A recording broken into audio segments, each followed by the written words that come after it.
Hello everyone, welcome to another lecture by literacturer.com. ഇന്ന് the house of my childhood Dileep ചിത്രയുടെ വളരെ നൊസ്റ്റാൾജിക്കായ ഗൃഹാതുരത്വമുണർത്തുന്ന നമ്മുടെ ചെറുപ്പത്തിലേക്ക് കൂട്ടിക്കൊണ്ടുപോകുന്ന വളരെ സുന്ദരമായൊരു കവിത വിവിധ യൂണിവേഴ്സിറ്റികളുടെ കോമൺ പേപ്പറുകളിൽ പ്രത്യക്ഷപ്പെടാറുള്ള ഒരു കവിതയാണ്. ഇത് ലൈൻ ബൈ ലൈനായിട്ട് മലയാളത്തിൽ പഠിക്കാൻ എളുപ്പത്തിന് എക്സ്പ്ലെയിൻ ചെയ്യുന്ന ഒരു വീഡിയോ ലെക്ചറാണ്. കൂടുതൽ ആമുഖങ്ങളില്ലാതെ നമുക്ക് നേരിട്ട് കവിതയിലേക്ക് പോവാം. The house of my childhood, എൻ്റെ ബാല്യകാല ഭവനം, സ്റ്റുഡ് എംപ്റ്റി, അത് കാലിയായി നിൽക്കുകയാണ്. ഓൺ എ ഗ്രേ ഹിൽ, ഒരു നരച്ച കുന്നിനു മുകളിൽ. ഇവിടെ ഗ്രേ ഹിൽ എന്നുപയോഗിക്കാനുള്ള പ്രധാനപ്പെട്ട ഒരു കാരണം ആ ഓർമ്മയുടെ അല്ലെങ്കിൽ ഇപ്പോഴുള്ള ആ തറവാട് വീടിൻ്റെ അവസ്ഥയുടെ പരിതാപകരമായ ഒരവസ്ഥ അല്ലെങ്കിൽ അതിൻ്റെ ഊഷരമായ ഒരു അവസ്ഥ കാണിക്കുന്നതിന് വേണ്ടിയാണ്. ഗ്രേ ഹിൽ എന്ന് പറയുന്നതിന് നേരെ ഓപ്പോസിറ്റ് ആശയം നമ്മൾ ചിന്തിച്ച് നോക്കിയാൽ ഗ്രീൻ ഹിൽ എന്നാണെന്ന് പിടികിട്ടും, അല്ലേ? പച്ചപ്പ് നിറഞ്ഞ ഒരു കുന്നിന് മുകളിലാണ് എന്ന ആനന്ദകരമായ ഒരു കാഴ്ചയല്ല ഇപ്പോൾ കാണാനുള്ളത്, അതിൻ്റെ നേരെ വിപരീതമാണ്.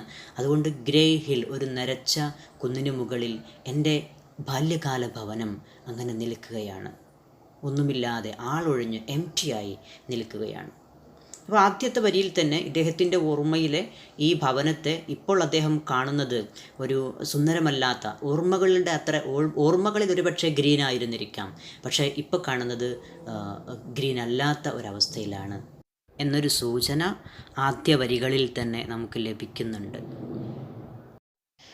Next lines, all its furniture gone. ആ വീട്ടിലെ എല്ലാ ഉപകരണങ്ങളും ഫേർണിച്ചേഴ്സും പോയിട്ടുണ്ട്. എല്ലാ ഫേർണിച്ചർ പ്ലൂറൽ ഫോമായിട്ട് തന്നെ, ഫേർണിച്ചർ എന്നുള്ള ടേം തന്നെയാണ് പ്ലൂറൽ ഫോമായിട്ട് ഉപയോഗിക്കുക.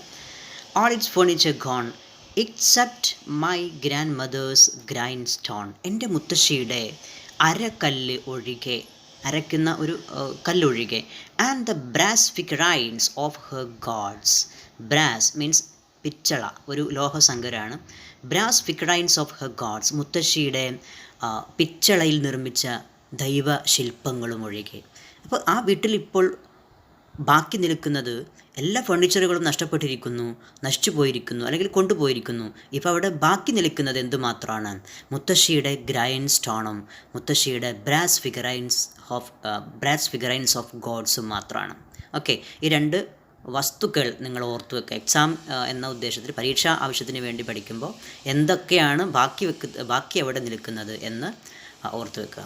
ഈ രണ്ട് സാധനങ്ങൾ മാത്രം ഇവിടെ കവി സൂചിപ്പിക്കാൻ മറ്റൊരു കാരണം കൂടി നമുക്ക് കണ്ടെത്താൻ കഴിയും.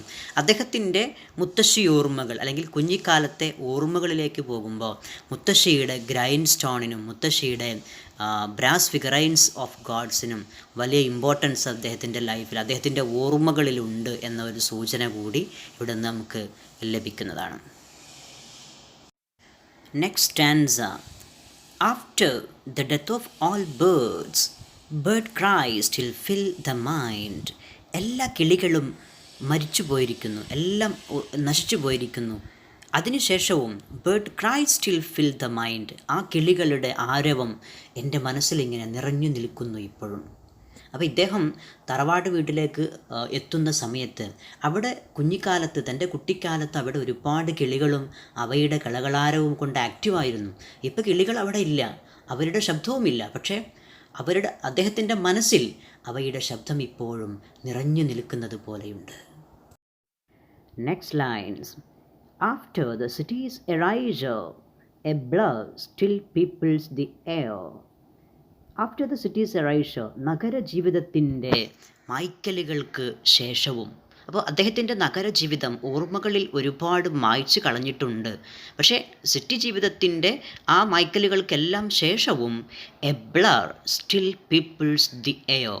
ഈ എയറിൽ, ഈ തറവാട് വീടിൻ്റെ അന്തരീക്ഷത്തിൽ ഒരു ബ്ലർ, വ്യക്തമല്ലാത്ത ഒരു ചിത്രം ഇപ്പോഴും തങ്ങി നിൽക്കുന്നത് പോലെയുണ്ട്. ഇപ്പോഴും അത് സജീവമായി നിൽക്കുന്നുണ്ട്, ഇപ്പോഴും ജീവിച്ചു കൊണ്ടിരിക്കുന്നുണ്ട്, അല്ലേ? ഈ തറവാട് വീട്ടിലേക്ക് എത്തിയ സമയത്ത് തൻ്റെ നഗരജീവിതം ഒരുപാട് ഓർമ്മകളെ മായ്ച്ചു കളഞ്ഞിട്ടുണ്ടെങ്കിലും ഈ തറവാട് വീടിൻ്റെ അന്തരീക്ഷത്തിലെത്തിയപ്പോൾ ആ ഓർമ്മകളുടെയൊക്കെ ഒരു ബ്ലർ ഇപ്പോഴും ഇങ്ങനെ തങ്ങി നിൽക്കുന്നുണ്ട്. അപ്പോൾ അദ്ദേഹം ആ വീട്ടിലേക്ക് എത്തുന്ന സമയത്ത് അദ്ദേഹത്തിൻ്റെ ഭൂതകാലം മനസ്സിലേക്ക് പതിയെ മങ്ങിയ നിറങ്ങളിൽ പതിയെ അങ്ങനെ തെളിഞ്ഞു വരികയാണ്. ഇനിയുള്ള വരികൾ ഈ തറവാട് വീടിൻ്റെ ഇപ്പോഴത്തെ സിറ്റുവേഷൻ എത്രത്തോളം മൂകമാണ്, ആ മൂകതയുടെ ആഴം അറിയിക്കുന്ന ഒരു 4 വരികളാണ്. In the colourless crack that comes before morning, പ്രഭാതത്തിന് മുമ്പേ എത്തുന്ന ആ നിറങ്ങളില്ലാത്ത മുഴക്കത്തിൽ. ആ ക്രാക്ക് എന്ന് വെച്ചാൽ ഒരു ശബ്ദം അല്ലേ, മ്യൂസിക്കൽ ക്വാളിറ്റി ഇല്ലാത്ത ശബ്ദങ്ങൾക്കാണ് നമ്മൾ ക്രാക്ക് എന്ന് പറയാറുള്ളത്. ഇനി ആ ശബ്ദത്തെ പോലും കളർലെസ് എന്നാണ് വിശദീകരിക്കുന്നത്. കളർലെസ്, വർണ്ണങ്ങളില്ലാത്ത, ആസ്വാദ്യതയില്ലാത്ത അല്ലേ, ആനന്ദം നൽകാത്ത. അപ്പോൾ അങ്ങനെ സൂചിപ്പിക്കുന്നതിനാണ് കളർലെസ് എന്ന് പറഞ്ഞത്. അതേസമയം ഇദ്ദേഹം ചിത്രങ്ങൾ സൃഷ്ടിക്കാനാണ്, നമ്മുടെ മനസ്സിൽ അദ്ദേഹം കാണുന്ന ചിത്രങ്ങൾ സൃഷ്ടിച്ചു തരികയാണ്. അപ്പോൾ ആ ചിത്രങ്ങളുമായി കമ്പയർ ചെയ്യാനാണ് കളർലെസ് എന്ന് നമ്മൾ ചിത്രങ്ങളോട് ചേർക്കുന്ന, കാഴ്ചയുമായി ബന്ധപ്പെട്ട കളർലെസ്, കേൾവിയുമായി ബന്ധപ്പെട്ട ക്രാക്കുമായിട്ട് ചേർത്ത് വെക്കുന്നത്. വളരെ സുന്ദരമായൊരു പ്രയോഗമാണത്. ആ വീടിൻ്റെ മൂകതയെയും നിശബ്ദതയെയും കൃത്യമായി ബോധ്യപ്പെടുത്തി തരാൻ ആ പ്രയോഗം സഹായിക്കുന്നുണ്ട്. In the colourless crack that comes before morning, പ്രഭാതത്തിന് മുമ്പേ എത്തുന്ന ആ വർണ്ണങ്ങളില്ലാത്ത, ആസ്വാദ്യകരമല്ലാത്ത ആ മുഴക്കത്തിൽ. In a place where nobody can sing, ഒരാൾക്കും പാട്ടുമൂളാൻ പോലും കഴിയാത്ത ആ ഒരു സ്ഥലത്ത്, ആ മുഴക്കത്തിൽ വേർഡ്സ് ഡിസ്ട്രിബ്യൂട്ട് ദെയർ സൈലൻസ്, വാക്കുകൾ കൈമാറ്റം ചെയ്യുന്നത്, വിതരണം ചെയ്യുന്നത് ദെയർ സൈലൻസ്, അവരുടെ നിശബ്ദതയാകുന്നു. ആ മുഴക്കത്തിൽ വാക്കുകൾ വ്യക്തതയില്ലാത്തത് എന്തുകൊണ്ടാണ്? വാക്കുകൾക്ക് വ്യക്തതയില്ലാത്തത് കൊണ്ടല്ല, വാക്കുകൾക്ക് അർത്ഥമില്ലാത്തത് കൊണ്ടല്ല, പക്ഷേ വാക്കുകൾ അവിടെ കൈമാറ്റം ചെയ്യുന്നത് അവരുടെ സൈലൻസ് ആകുന്നു. അതുകൊണ്ടാണ് അതൊരു മുഴക്കമായി പോയത്, ഒരു ക്രാക്കായി പോയത്. Okay, among intricately clustered clips. അപ്പോൾ words distribute their silence among intricately clustered clips. Intricately means complicated, വളരെ സങ്കീർണമായ വിധം. ക്ലസ്റ്റേർഡ് മീൻസ് ഗ്രൂപ്പ്ഡ്, കൂട്ടമായി നിൽക്കുന്ന. ഗ്ലിഫ് എന്ന് വെച്ചാൽ കൊത്തിവെക്കപ്പെട്ട ലിഖിതങ്ങൾ എന്നൊക്കെ പറയാം. ഓക്കെ, അപ്പോൾ ഈ കോംപ്ലിക്കേറ്റ്, വളരെ സങ്കീർണമാം വിധം കൂടിക്കിടക്കുന്ന ഈ കൊത്തിവെക്കപ്പെട്ട അക്ഷരക്കൂട്ടങ്ങൾക്കിടയിൽ വാക്കുകൾ വിതരണം ചെയ്യുന്നത് അവരുടെ നിശബ്ദത മാത്രമാകുന്നു. വാക്കുകൾ വ്യക്തമാകുന്നില്ല, അതൊരു മുഴക്കം മാത്രമായി, കളർലെസ് ക്രാക്ക് മാത്രമായി അവസാനിക്കുകയാണ്. ഓക്കെ, ഇനി ഈ ക്ലസ്റ്റേർഡ് ക്ലിപ്സ് എന്നതിനെ നമുക്ക് നേരത്തെ പറഞ്ഞ മുത്തശ്ശിയുടെ, അവിടെ ബാക്കി നിൽക്കുന്ന മുത്തശ്ശിയുടെ ദൈവത്തിൻ്റെ രൂപങ്ങൾ, അതുമായി ബന്ധപ്പെടുത്താവുന്നതാണ്. കാരണം അവിടെ ഒരു നിഗൂഢമായ ചില കൊത്തുപണികൾക്കുള്ള സാധ്യതകൾ നമുക്ക് കാണാൻ പറ്റും അല്ലേ. അപ്പോൾ അതുമായി ബന്ധപ്പെട്ട ഗ്ലിപ്സാണ് എന്ന് നമുക്ക് വിശദീകരിക്കാവുന്നതാണ്. അതായത് അവിടെയുള്ള ചില മിസ്റ്റീരിയസ് ആയ ഗ്ലിപ്സ്, ആ ഗ്ലിപ്സിനിടയിൽ പോലും അങ്ങനെയുള്ളൊരു ഇമേജിനെ കൂടി നമുക്ക് ഈ ഗ്ലിപ്സിൽ നിന്ന് കണ്ടെത്താൻ കഴിയും. Next stanza. My grandmother's voice, എൻ്റെ മുത്തശ്ശിയുടെ ശബ്ദം. Shivers on a bare branch, കനികളില്ലാത്ത ഒരു ചില്ലയിൽ വിറച്ചു നിൽക്കുന്നു. റൈറ്റ്, അപ്പോൾ വിറയാർന്ന ശബ്ദം, മുത്തശ്ശിയുടെ ശബ്ദം ഇങ്ങനെ കേട്ടില്ല എന്ന മട്ടിൽ കേൾക്കുന്നത് പോലെയുണ്ട്. അതുകൊണ്ടാണ് ഷിവോ എന്ന് പറയുന്നത്, ശബ്ദം വിറച്ച് കേൾക്കുന്നത് പോലെയുണ്ട്. അതെവിടെയാണ് നിൽക്കുന്നത്? അദ്ദേഹം ആ മുത്തശ്ശി വീടിൻ്റെ, തൻ്റെ ചൈൽഡ്ഹുഡ് ഹോമിൻ്റെ ചുറ്റും നടക്കുകയാണ്. My grandmother's voice, she was on a bare branch. Bare branch വളരെ മികച്ച ഒരു ഉദാഹരണമാണ് അലിട്രേഷൻ അല്ലേ. കായ്ക്കനി ഇല്ലാത്ത ഒരു ചില്ലയിൽ ആണ് മുത്തശ്ശിയുടെ ശബ്ദം തങ്ങി നിൽക്കുന്നത് അല്ലേ. അത് തങ്ങി നിൽക്കുന്നത് പോലെ അദ്ദേഹത്തിന് ഫീൽ ചെയ്യാണ്. I toddle around the empty house. ഞാൻ ആ ഒഴിഞ്ഞു കിടക്കുന്ന വീടിൻ്റെ ചുറ്റും വേച്ചു നടന്നു. ടോഡൽ എന്ന് പറഞ്ഞാൽ ചെറിയ കുട്ടികൾ, കൊച്ചു കുട്ടികൾ നടത്തത്തിനെ വിശേഷിപ്പിക്കുന്ന ഒരു ശബ്ദമാണ് ടോഡൽ.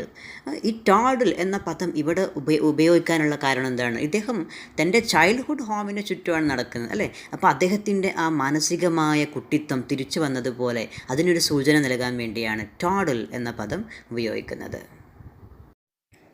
Last 3 lines. അങ്ങനെ അദ്ദേഹം തൻ്റെ കുട്ടിക്കാലത്തെ വീട് കണ്ടു, അതിനു ചുറ്റും നടക്കുന്നു അല്ലേ, അതിനെക്കുറിച്ചുള്ള ഓർമ്മകൾ പങ്കുവെച്ചു. ഇനി അതിനു ചുറ്റും നടക്കുമ്പോൾ അദ്ദേഹത്തിന് തോന്നുന്ന ഫീലിംഗ് വളരെ ഗംഭീരമായ രീതിയിൽ ഇവിടെ അവതരിപ്പിക്കുകയാണ്. എന്താണ് അദ്ദേഹത്തിന് തോന്നുന്നത്? അദ്ദേഹം പറയുകയാണ്, spring and summer are both gone. വസന്തവും വേനലും എല്ലാവരും പോയി മറഞ്ഞിരിക്കുന്നു. ലിവിങ് ആൻ എൽഡേർലി ഇൻഫാൻറ്റ്, ഒരു പ്രായമേറിയ ശിശുവിനെ ഇവിടെ ഉപേക്ഷിച്ചുകൊണ്ട്. എൽഡേർലി ഇൻഫാൻറ്റ്, അത് ഓക്സിമറൺ എന്ന പോയറ്റിക് ഡിവൈസിനുള്ള വളരെ മികച്ച ഒരു എക്സാമ്പിളാണ്. നേരെ ഓപ്പോസിറ്റായ രണ്ട് മീനിങ്ങുകളെ ചേർത്ത് വെച്ചിരിക്കുന്നു അല്ലേ.